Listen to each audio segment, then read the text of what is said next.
వేద శాస్త్రాల్లో చెప్పిన ప్రాచీన విశ్వపటం ఎలా ఉంటుందో ఇప్పుడు చూద్దాం. అసలు విశ్వం ఎంత పెద్దదో చెప్పడానికి వాళ్ళు ఒకే ఒక్క కొలమానాన్ని వాడారు.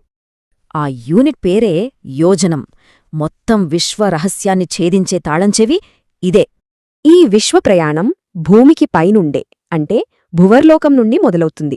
సూర్యుడుండే ఈ భువర్లోకం సుమారు 1,00,000 యోజనాల వెడల్పుంటుందట. అంటే మన లెక్కల్లో చెప్పాలంటే దాదాపు 8 లక్షల కిలోమీటర్లన్నమాట. ఇక అక్కడ్నించి ఇంకా పైకి వెళ్తే మనం స్వర్గలోకానికి చేరుకుంటాం. దాని దూరం ఏకంగా 14 లక్షల యోజనాలకు పెరిగిపోతోంది. అంటే కింద లోకం నుంచి 1,12,00,000 కిలోమీటర్ల కన్నా ఎక్కువ దూరం. ఇక్కడ నుంచి ఒక ఇంట్రెస్టింగ్ మ్యాథమెటికల్ ప్యాటర్న్ మొదలవుతోంది. చూడండి, ప్రతి లోకం దాని కింద ఉన్న లోకానికి కరెక్ట్గా డబుల్ సైజులో ఉంటుంది. ఇదే డబ్లింగ్ ఫార్ములా ఆ పైనున్న అత్యున్నత లోకాలకు కూడా వర్తిస్తుంది. అవే విష్ణుపురి, శివపురి, ఇంకా అన్నింటికన్నా పైన ఉండే పరంధామం.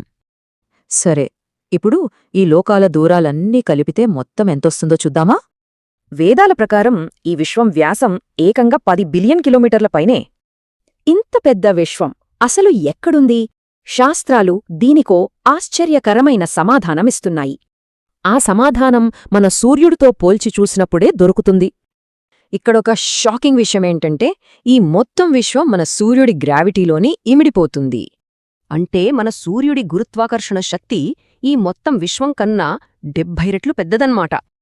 దీన్ని బట్టి చూస్తే శాస్త్రాలు దేని గురించి మాట్లాడుతున్నాయో మనకొక క్లారిటీ వస్తుంది. అంటే ప్రాచీన గ్రంథాలు చెబుతున్నది మన సౌరమండలం గురించేనా?